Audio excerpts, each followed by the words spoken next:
Hi, my name is Talia. Welcome to Talia Nerds Out. I have a guest. Hi, I'm Marlisha from Marlisha's Meanderings. So we already happened to be set up for something else that we needed to do for the our knitting channel, and it's just like, oh hey, we have the camera set up already. Let's go ahead and pop out a couple of booktubes. And we didn't really have a good idea of what we wanted to do, so we're like, we both have book hauls we need to take care of. Multiple book hauls. And so that is what we are doing. Lots of books. So I'm going to start off because I want to show what's prompting this for the ones I'll be showing first, but we'll still go back and forth. But I have some of the Sherlock Holmes in my big original illustrated Sherlock Holmes. This is the ones that are put out by the Strand. But the thing is, not all of them. I have that book too, don't I? Yes, I got it for you. Yeah. I got them at the same time. We do that. Yeah. The Adventures of Sherlock Holmes, The Memoirs of Sherlock Holmes, The Return of Sherlock Holmes, The Hound of the Baskervilles. And it has the way it would have been produced in Strand. So you got the double columns and the pictures and all that. So, but that's what prompted me. And I was like, oh, I don't actually have all the stories. Well, first of all, I'm going to start with the first one, A Study in Scarlet. And I wanted, this particular collection at least had the good artwork. Because I wanted something that at least kind of mimicked the feel of the Strand ones, even if it's not the same artist. I actually don't know if it is. Just trying to see if it tells me, but they probably had a staff of artists. Yeah. But it gives at least a general feel of the other one. So this is, even though it's not my favorite, Pretty. It's not my favorite of the Sherlock Holmes stories. I think it meanders a little too long. Or just goes a little too long. It's not necessarily meandering. But if you're going to have a Sherlock Holmes collection, you do need A Study in Scarlet because it's the first one. Right. So your turn. Okay. This one, Taya is introducing me to some new mystery authors. I don't know how to say this name. Neil Marsh. Neil Marsh. N-G-A-I-O. Neil Marsh. And this is called A Clutch of Constables. I have no idea what it's about. I did a book review on it, and I needed to pick up a collection of Neil Marsh's. I didn't have any of them except this one. I love the cover. And it's the same cover I have. Is that an owl? No, it is a moth. It's a moth. At first I thought it was a butterfly, but then How does a moth cause blood? Well, you'll have to read. I guess so. She writes better than Christy. I doubt she doesn't write better than Christy, but I actually really do enjoy her. She's excellent. And look at oh boy. And I like her detective. Can you see how tiny that print is? I hope my glasses are going to allow me to read This makes me feel like the paperbacks that I would read for like Christy and stuff. My paperbacks, the real like mystery paperbacks. Well, like with the cool covers and stuff. Oh, I'll be able to read this with my glasses. Yeah. But this kind of mystery gives me like the style gives me like nostalgia for how I used to read my Christies and stuff. And it's got the barcode on the inside, and it's got Bel Air City Library, Bel Air, Texas on here, right here. So that kind of makes me happy. And she was a member of the Detection Club. Look at this. I think Ty might have put that in there. I did, because I didn't realize, because I had two copies and I couldn't remember which one was mine, so you have a library card pocket from me. But it also has another Bel Air, Texas thing. So you can either stamp over mine, or you can stamp in a different part and then just have like the memory. I'll leave that there, but I'll just put my own card in there.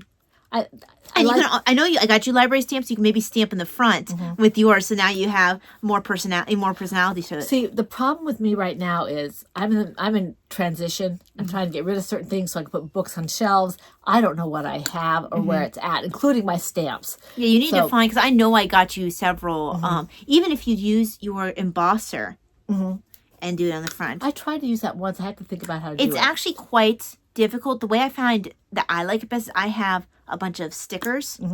The ones that you could see like people using when they certify things and stuff like that. And I will stamp that, and then I know that I have the emboss the way I want it to without ruining the book, and then I put that on there. That's a good idea. And I have a couple colors. I have gold, I have silver, and I have red. So this one... they do have blue available. I like blue. I know you do. I'm trying to see what this is done in... That's in the 60s, I'm sorry. 1969. This is one of her later ones. Yeah. Now, with the Jove ones, you have the original, and then, like, because I have a few of hers that are, the original was in 1930 something, but the Jove was like 1980. So I think if you look at this, yeah. So Little Brown and Company edition is 1969. Okay, it looks like the Jove one wasn't too far afterwards because usually it'll say like a different date. But the Jove one seems like it might have been produced right around the same time I don't know period. what Jove is. Jove is this company who does these really cool, Oh, okay. cool covers for. Okay. So even though I have Neil Marsh's show, Neil Marsh is like buried under other books right now. So I'm going to show you another Sherlock Holmes. And I know it sounds, you're going to see my video where I'm doing another book haul, and I've got several others. It's going to look like we have a lot of books, but we both have winter birthdays and Christmas, and we haven't done our hauls. So, and we also have Buy been books. hitting sales and stuff. Yeah. So books. This is the casebook of Sherlock Holmes, which I thought I had read the casebook of Sherlock Holmes. I have not. I grew up with a book. It was a big brown book, and it was called the Casebook of Sherlock Holmes, but it had the Study in Scarlet and a bunch of like randomized short stories. It wasn't the real Casebook of Sherlock Holmes like I thought it was all those years. Casebook of Sherlock Holmes is something completely different.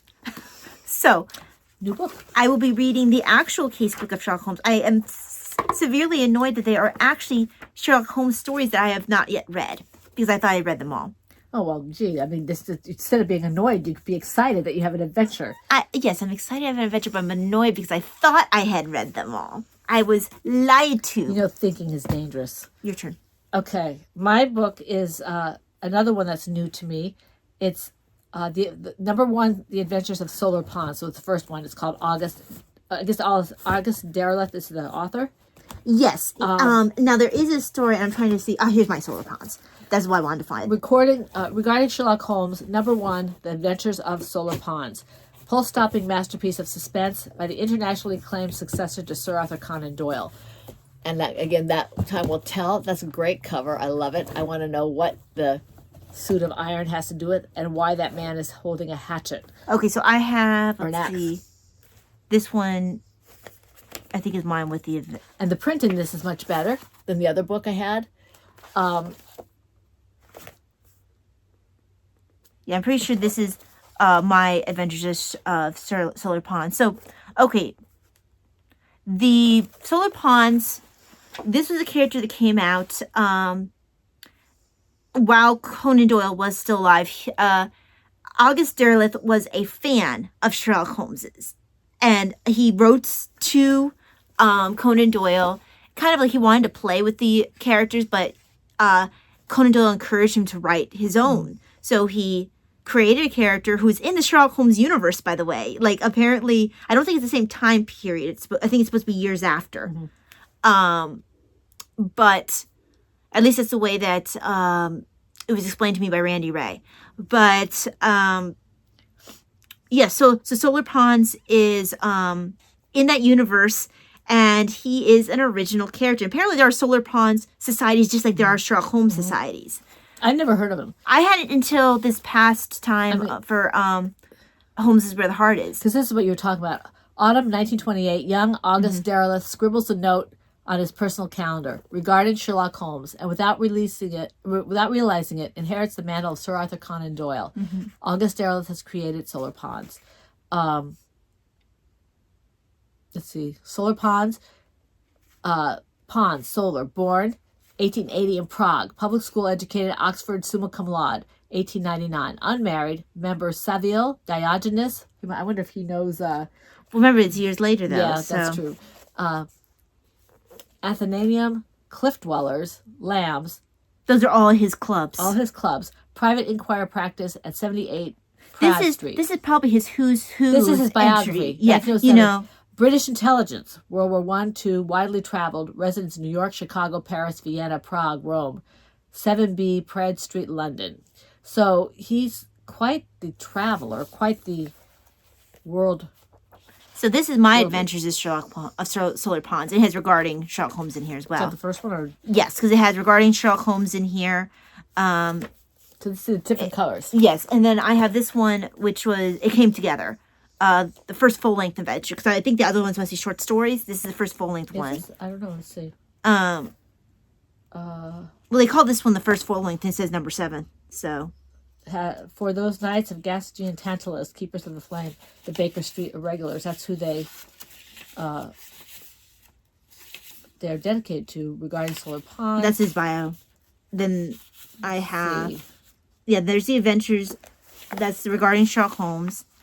and then it'll move on to The Adventure of the Three Red Dwarfs. So these are short stories. Okay. So Pretty long I short seem to story. remember There it is. Okay. that he See, he started out. Mine has the Adventures of. Oh, I went in the middle of the book. Oh, gotcha. Okay. So this, I'm looking forward to this. I love Sherlock Holmes. But if you think about it, he was a Sherlock Holmes fan. Of course, his first one is going to be imitating the same format of Sherlock Holmes. Well, I mean, in his Inverness Cape, Solar Pond steps briskly from number 7B Praed Street onto the mist-shrouded cobblestones of old London's alleyways. Once again, the game is afoot. So that's... Over 40 years ago, the pen of Sir Arthur Conan Doyle passed into the hand of 19-year-old August 19. Derleth. That's why I was like, oh, okay.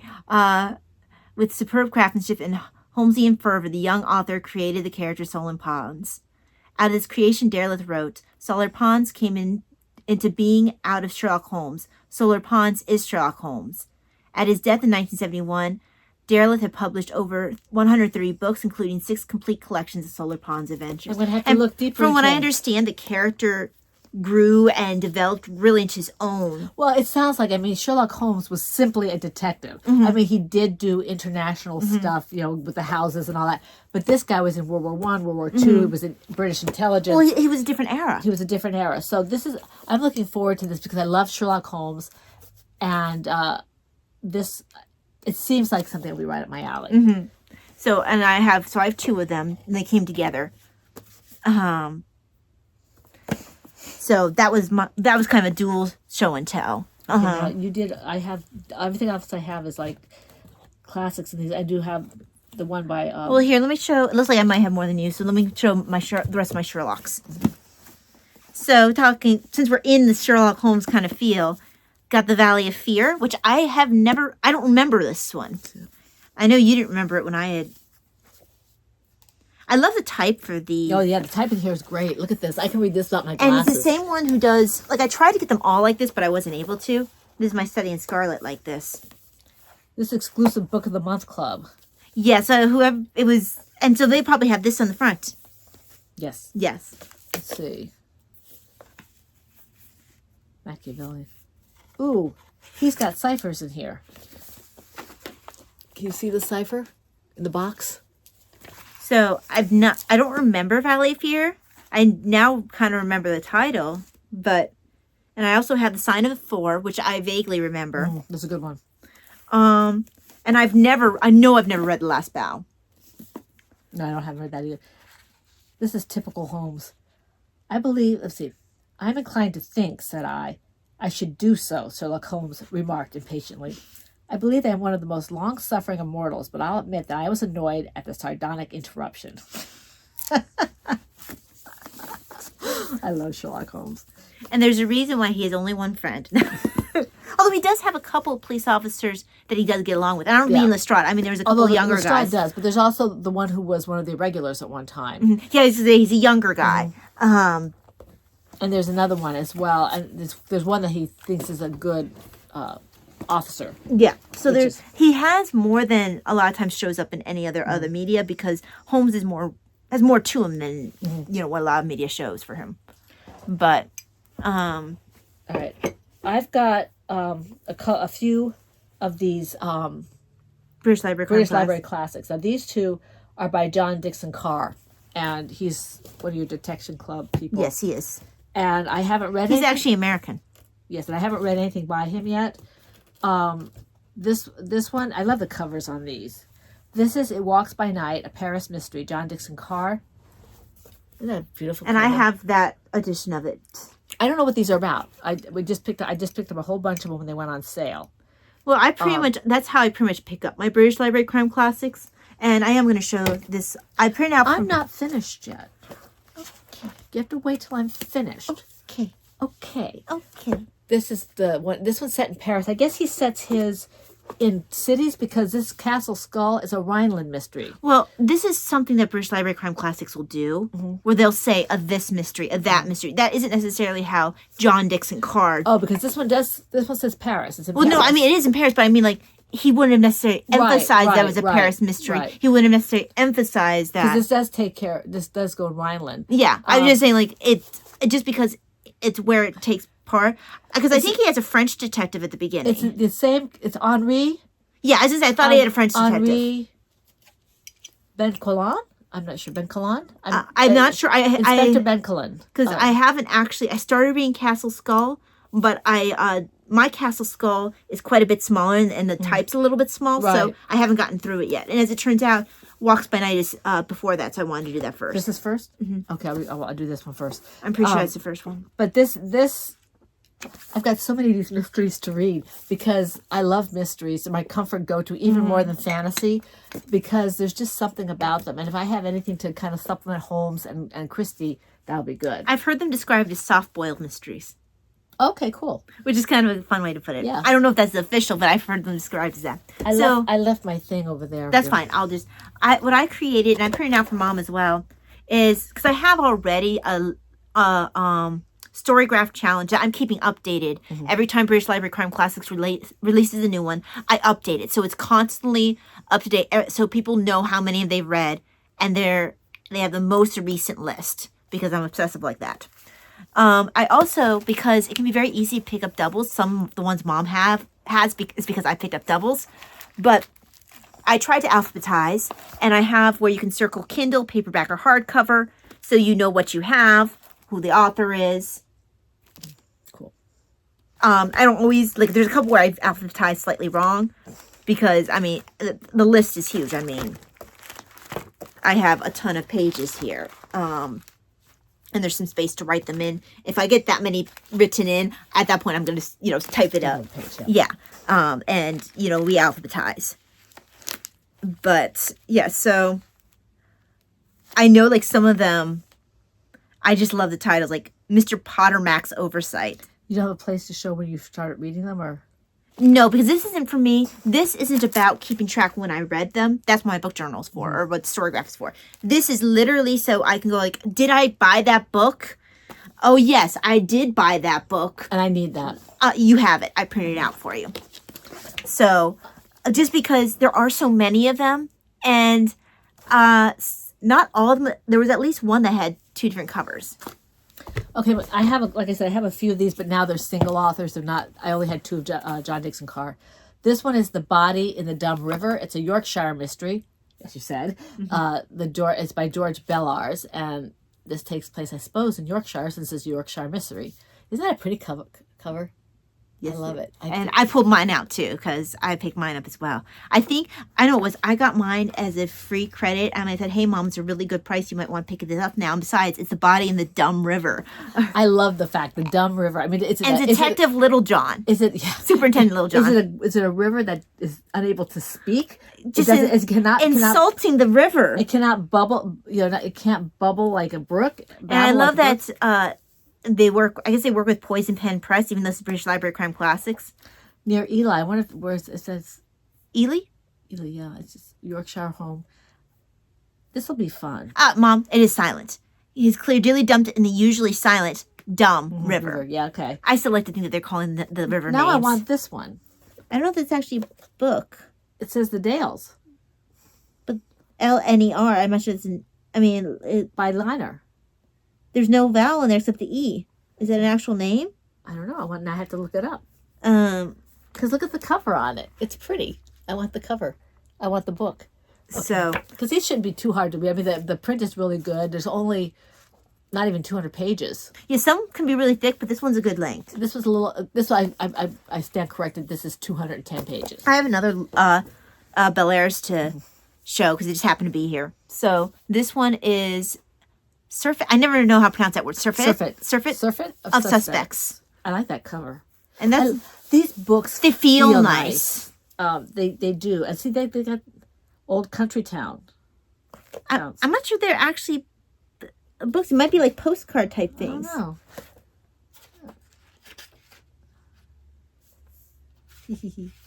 What did now they say? What a mystery! Okay, they don't give us a subtitle. I must not stay in a particular place, or it might not be they don't might consider it so intrinsic to that place. In Green Lane, Evan. I don't know. Little John. Surrey. Oh, it's Little John again. Yeah, it's the same. It's the same author. Yeah. I need to check the order so I make sure I read the right one, read it in the right order. I mean, the combination of A Dumb River and Detective Little John, I had to have the book. All I could see was him fighting Robin Hood and going into the river. And I do like the cover for this one. They are pretty. But, yeah, I have had my eye on this one ever since I saw the title. So I was happy when I was able to pick it up. Okay, I have another, this is another British crime classic. I still have this. Ty has a note to herself. That is mine. It's The Cornish Coast Murder by John Bude. And this one, Cornish, so it's a Cornish mystery. And they have a picture of Cornwall and the Lake District murder down here. I do have Lake District Murder. I've showed that before. And this is Reverend Dodd as the vicar. I'm trying to see who the detective is. I've not read Boots yet. Inspector Bigswell. That's a fun name. The British have some fun names. People who end up in this. Well, it's partially the era. Yeah. I actually have a Bood here. Death Makes a Prophet. I saw that one. I know you liked the title. Now look at this one. This one's a bit thicker. Yeah. So it's this one actually. So this one is 285 pages. So it's this one. Oh, okay. Well, actually, this is 286. If you want to count that little bit. Okay, well, mine would be 280. And he puts the end. At the end. Not on this one. See, he put the end. Not on this one. He didn't. No, this is the end. I want this. What? Mr. Bagless. Bazalgette's agent. I don't think it's. His private agents. I want that one too. So you have to look it up. I love the British mysteries. But I don't know if that's a mystery or not. Well, it seems like it is. It says something about agents here. Let's see. Oh, I had the Santa Claus murder. Oh, that's a Santa Claus. I want that one too. I have that on my list. Let's see. Oh, it's a British Library Crime Classic. Yeah. I had to check if I have that, Mr. It's 144 pages, that one. Hang on, Am I missing one from my list? I am. Let me write that one in. I don't have that one written here. That says British Library Crime Classic on there. Okay. See right there. Yeah, it's Hang on, let me get a pen. Because I need to have this correct.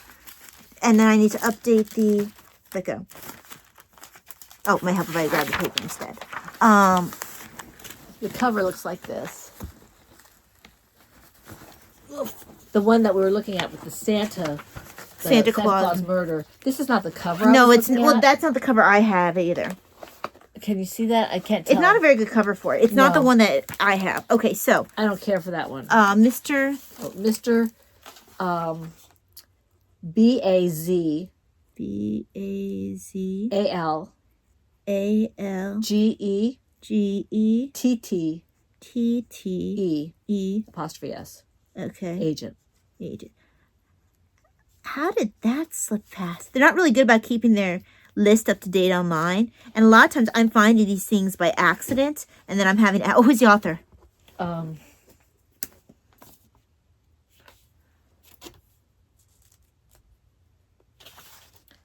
Leonard Merrick. All right, I'm going to need you to spell the last name. M-E-R-R-I-C-K. M-E-R-R-I-C-K. I'll have to go over this again with a pen that works better later. But at least I have the basic down. Okay. This is the one that really made me want to... the Murder in the Museum. I just read that, and I need to do a review for it. And it's John Rowland. And look, it's got all kinds of little barcodes and things on the front. The funny thing is, there's another cover for that as well, but I haven't found it yet. But normally I don't like things on the front, but this is an official kind of barcode. Tate's Creek branch. I don't know, Tate's Creek branch. So that branch is the library. Yeah. But Tate's Creek, is that England or is it? Well, I don't know where it is. Poison Pen Press. Originally published in London in 1938. Yes. By Herbert Jenkins. Copyright for this one, 2016, by the estate of John Rowland. So this looks really good. It's not a very long book, I don't think. It's not. It's pretty short. It's about 190 pages. 208 pages. The shorter ones seem to run about 210 pages. And the end of this is like letters and telegrams. Yeah, it is. So that's kind of interesting. Don't read the ending. No, I won't. I don't read the ending. I don't want to read the ending. Otherwise, I'll have to put it away for like a year. So that's the cover. And on the back of it, I have another, like a scan code. And you have a... And you might want to wait. When I put out the review, you might want to wait to watch it until, you know. Yeah. So I have here another George Belaire's Death of a Busybody. This is another one. I want that one. He has a pretty, look, he has, I think he's the one who has Death Makes a Profit. He has Body in the Dumb River. I'm pretty sure he's, yeah. Death Makes a I'm sorry, that's John Bood who's Death Makes a Profit. I know I have another one for Belaire's. Oh, Surf of the Suspects, Body in Dumb River, Death of a Busybody. Death of a Busybody made me giggle. I wanted to get that. Yes. I couldn't justify, I think, because I found it during Lent. So I'll get that. I picked that up at the same time I did Death Makes a Profit. And actually, I think this is the one that kind of, I love bridges and things like that. Bridges and gates and things like that. Managed to find a good price on eBay. Because I was like, you have it and I don't. I must have it. So it's coming in. The Incredible Crime. It's a Cambridge mystery. I love Cambridge. Even better than Oxford. Even though Tolkien and Yes, Father Knox I don't care. and all the cool authors come from Oxford. I love Cambridge. But see, I lived not too far from Cambridge for over 4 years. And we used to go to Cambridge. We did rubbings in Cambridge. I don't remember Cambridge very well. Well, we did with the homeschool group. We went to that place and we did rubbings. Well, you got to remember how young I was. Well, you should have remembered the rubbings. I don't. I don't. You have a mind like a sieve. Anyway, this is the cover. I really like it. It is a good cover. And this one is... It shows Cambridge. This one is... Oh, yeah, you should see if there's another... 230. This is kind of an odd number of pages. It's got 230 some odd pages. 239 pages. And here's a list of books. Oh. That's probably not the most up-to-date one. Mm-mm. Okay, it looks like I have all these. You have them on your list or you have all the books? Oh, sorry, on my list. The only one I want to check is Scream in Soho. And they keep putting these little things that make me think that it's a another book. This one I do think is a postcard because it just says Cambridge on it. Okay, I am missing a Scream in Soho. This is Quicker by Rail, Cambridge. It's Quicker by Rail. I don't know if that's a book or a postcard or what that is. I think that's a postcard. That's what it looks like to me anyway. But this looks really good. I don't usually think of gondolas or whatever you want to call these things. I think that it's kind of gondola. In England. I don't remember ever seeing them in England, but it looks like it's on the Thames. And somebody's going to correct me if I'm wrong. £8.99. It makes me laugh. That's how much it cost, £8.99. Okay, I do need to check the author for Scream in Soho. Let's see. A Scream in Soho, John G. Brandon.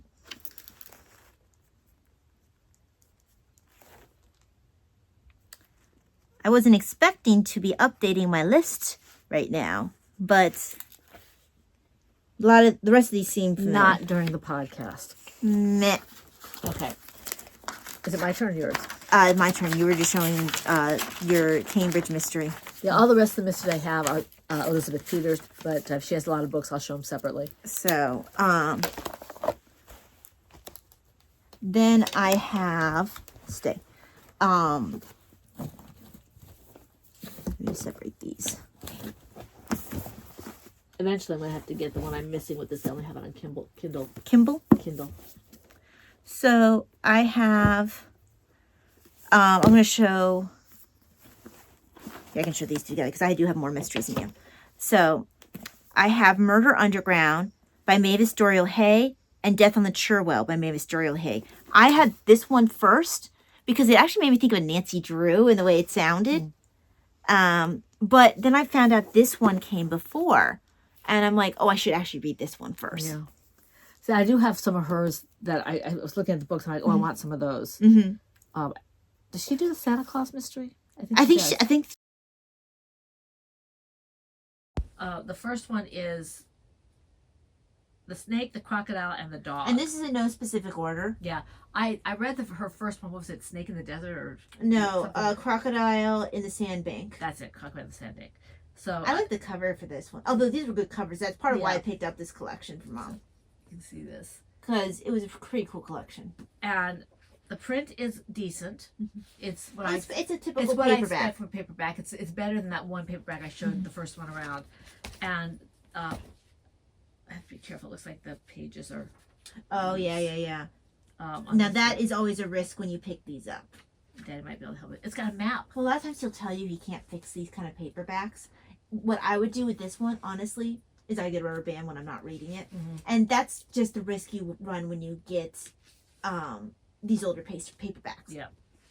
Well, Dad was my husband and I were talking about that. You go to a garage sale as a kid and you pick up, whatever you pick up, books or whatever for a quarter, and the pages fall out and you just put a rubber band around it and you really, Right, exactly. So it's like you make it work. The only reason why I didn't with the one in Augustine because it was so darn thick, and darn it, I was going to be studying off Well, of it it. was new too. It was new as well. But I feel differently about a paperback. It's a little disconcerting to have it right at the beginning where the pages are kind of coming out. I may have to try and glue it. I have some glue. So we'll see, because I don't want the pages falling out. But I would also get like A rubber band. rubber Yeah, band. that's not a problem. So also Elizabeth Peters. No series is a standalone. Elizabeth Peters, The Night of 400 Rabbits. The funny thing, I found that. Mom found it. And this is a long book. It's 432 pages. She writes. She does. I think she writes longer ones. Now granted, they're shorter page. Like the pages are short. Yeah, but the print is small. Yeah. This one, I'm trying not to go to where it's just describing other books that she's written. Okay, the actual story is 343. But this, first of all, it comes with the plastic that you sometimes see for like library books, which is fun. What also happened, I picked this up initially on eBay, but I got sent the wrong book. I got sent some like romance, dirty little romance, and I just didn't. I threw it away. To be quite honest with you, because first I wanted to see if they could, give me the book I paid for, and then but they said they didn't do like returns and that kind of thing.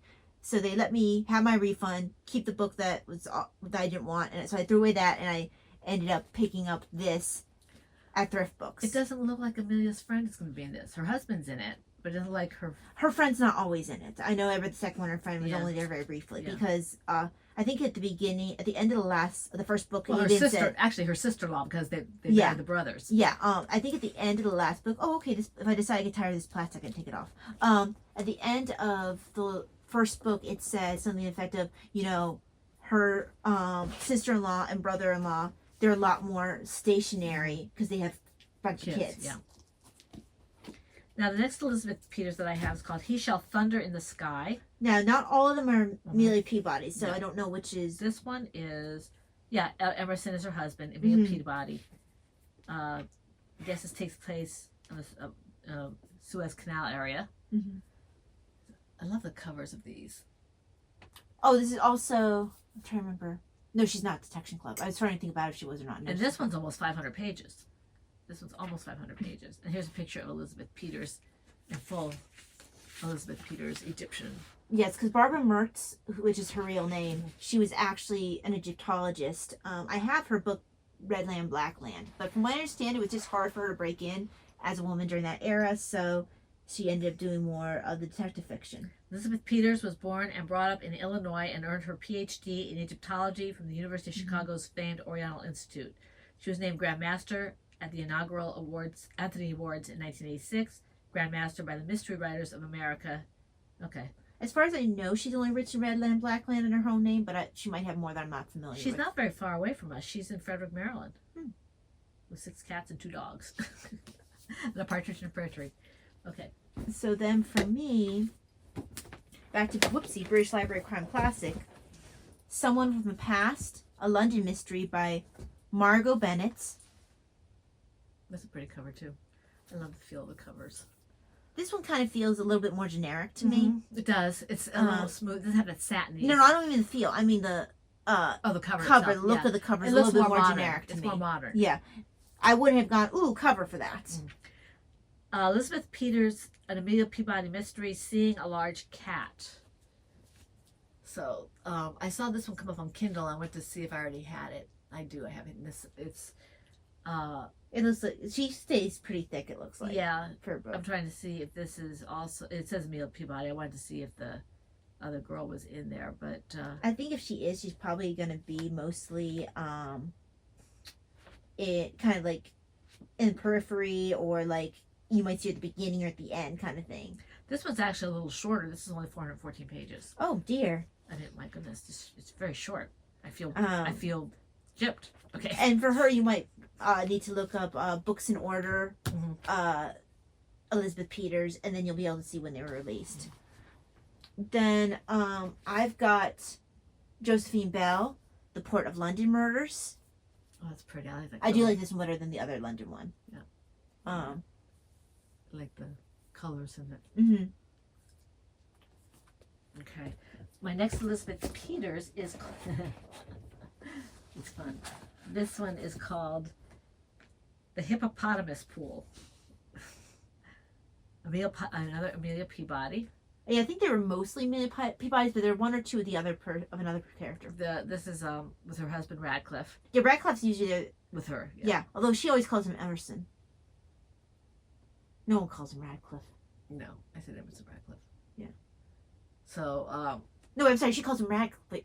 Radcliffe Emerson. Whatever she calls him. She calls him by his last name. Emerson. Yeah.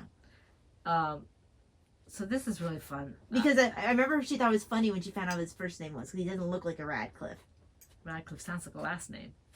But this is David's here too, looks like. Okay. Oh, okay, so probably I forget her name, but she's yeah, I do probably here too. So this will be fun. I think you'll find that a lot of times the brother and sister-in-law show up at the beginning or at the end, because they are a little bit more stationary. We don't need to have both of them. No, they did their everything happened the way it needed to in the first one, but the focus is Amelia and her husband. Oh, here we go. Crocodile of Sandbank, which I read. Curse of the Pharaohs. Hippopotamus Pool. This is number 3. The Last Camel Died at Noon. The Mummy Case. The Murder of Richard III. Naked Once More. Night Train to Memphis. Seeing a Large Cat. The Seventh Sinner. Silhouette and Scarlet. And the Snake and the Crocodile and the Dog. Now, I don't know if that's in order, though, of publication. The reader's tempted to draw another obvious comparison between Amelia Peabody and Indiana Jones. It's Amelia in wit and daring by a landslide. We'll see. So It's a bit of a bold claim. it is. So I have here Murder as a Fine Art, Carol Carnac, the author best known by the pen name E.C.R. Lorac. I never understood quite why John Dixon Carr and E.C.R. Lorac did this, where they write mysteries under 2 different names. John Dixon Carr had Carter Dixon. But Karnak's such a fun name for that. And then E.C.R. Lorac had Carol Carnac. So I don't really understand why they did it when they're writing the same genre. Now, I do like the cover for this one. I think Karnak is cool, especially if she writes in Egyptian areas. But or anthropology, archaeology. I don't know anything about her, but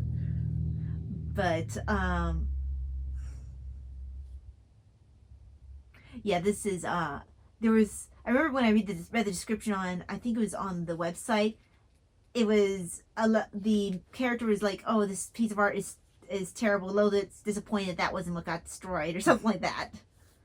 And this is 1950s, I think. 1953 mystery. okay, this one is not an Amelia Peabody. It's not even. This is Elizabeth Peter.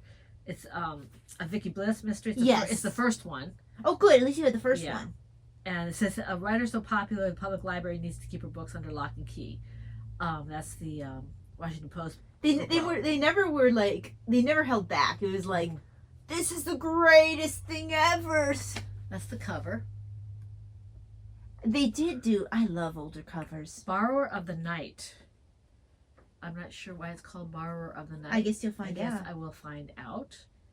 And then they've got some of the Elizabeth Peters books in the front. And I have to see what I have of these, because I don't think I have it. I don't think I have Studio of the Five Moons. I don't think I have Trojan Gold. Well, these are Vicky Bliss's here.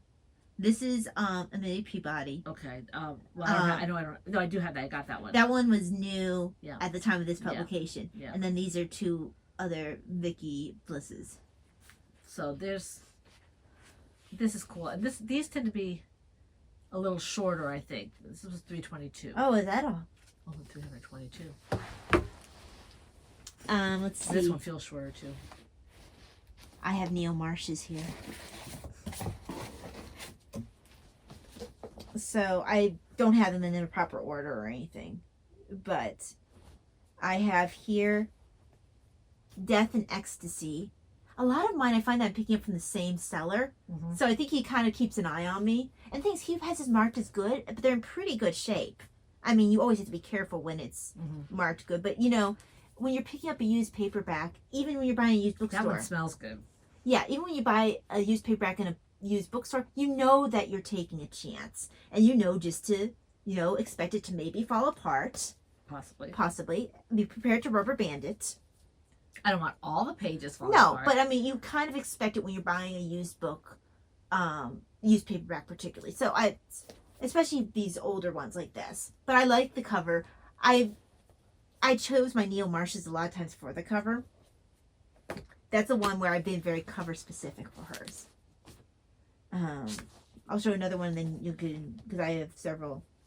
Then here, I really wanted this cover. They have a son in this. Yes, I know they have a son. He was born by the end of the first book. Or she was pregnant by the end of the first book. She has a son in the second book. Or he has a son in the second book. Ramses. And he's a handful, by the way. I'm sure he is. Between the parents, I'm sure he is.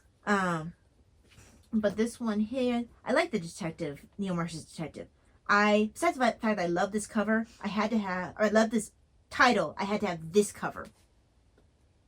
So, this is Death and the Dancing Footman. It's just a cool cover. I have no idea what's going on. Do you just have one? Mm-hmm. Okay, so I'll show another one. Black as He's Painted. And this is another one of those Jove ones. I have no idea why the piggy bank is bleeding. I mean, I guess it could be just be a pig and not a piggy bank. So, no idea what's going on here. I like this cover. Yes, I think I'll show this one and then maybe, do you want me to do one more and then? I don't care. I don't know what you have. I just have these three left. Okay. So, this one is Death in a White Tie. I'm actually not sure. There were several covers for this one, but this one was the one. Now, I do have to be careful for this one. And because it is not in the best shape right in the center. But if it holds up, it'll be fine. If not, I can always find one with a cover I like even better. So, Death in the White Tie by Neil Marsh. I think this one I got from a slightly different seller. But it was the one I got a deal on. So that was one I went with. I'll do one more than yours and then mine. Okay. So this one is Vintage Murder. Another one of the Jove covers. Where they try to insist that she's better than Agatha Christie. Than you. Okay, my last one is Elizabeth Peters, The Deeds of the Disturber. Is this Vicky? No, this is Amelia Peabody with her husband. Oh, yes, you just have one and Vicky. Her son. Okay. So the print is smaller on this one. Yeah, it is. But I can still read it with my glasses. And the page number is very short on this one. Well, the text that's small, no wonder. It's 289 pages. This is the shortest one of the bunch. I think this one's my longest. Neil Marsh. This is 349. The rest of them are like in 200. So you can see it's very small print, but I can read it. Mm-hmm. And it's Amelia Peabody and her husband and their son Ramsey.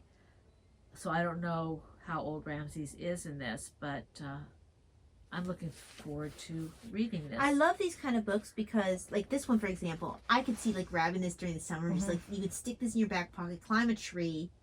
You're not climbing a tree. Okay, back in the day, I would have climbed a tree, got on my perch, and then just had this to read. Because it's the perfect size. Mm-hmm. No, obviously I'm not climbing a tree now. My last one is Neil Marsh, False Scent. I love that cover. And we are sitting there going like, well, maybe the scent is poisoned. Or maybe the mist is poisoned. Or maybe the whatever. Yeah, so that's what I meant by the scent being poisoned. Well, it could be something that the scent is an like aroma. The actual smell, like they're allergic to it or something. The aroma is one thing, maybe. Yeah, because I was talking about like the scent as you would say like, oh, this scent is blah blah blah blah, like Chanel, whatever, you know. Right, but I'm talking about the actual Yeah, I was talking chemistry. That's why I'm saying Yeah. something different. Yeah. Um, But yes, you got that atomizer there, so you know. It'll be interesting seeing how it goes. Well, it does say she's murdering a cloud of perfume. Now, whether or not it's the perfume itself, I think it's probably the perfume itself. We'll see. So we'll see. We'll see. So that's all I have to say about mystery books. I'm getting close to having maybe all the Neil Marshes. Well, I want to collect, like, I need to get Mr. Moto and that kind of stuff, but I have to clear off some shelf space because now I've got books that I've done book hauls for and I have no place to put them, and I don't want to mix them up with things that I have to do still. Yes. But I think it's a good time to bring this to a close. We both got to show a lot of mysteries that were kind of gathering up space. yes. Taking up space. Now I have to go and put all the mysteries where they belong. Which means I need to move yarn to make room for the mysteries. And I have a place to move the yarn now. I do not. I have to sell some yarn. So we'll have to see what happens. Got a lot of yarn up there. Yes. So that is it for us for this video. Thank you very much for joining. And we will see you the next time. God bless. God bless. Have a great day. Bye-bye. Bye.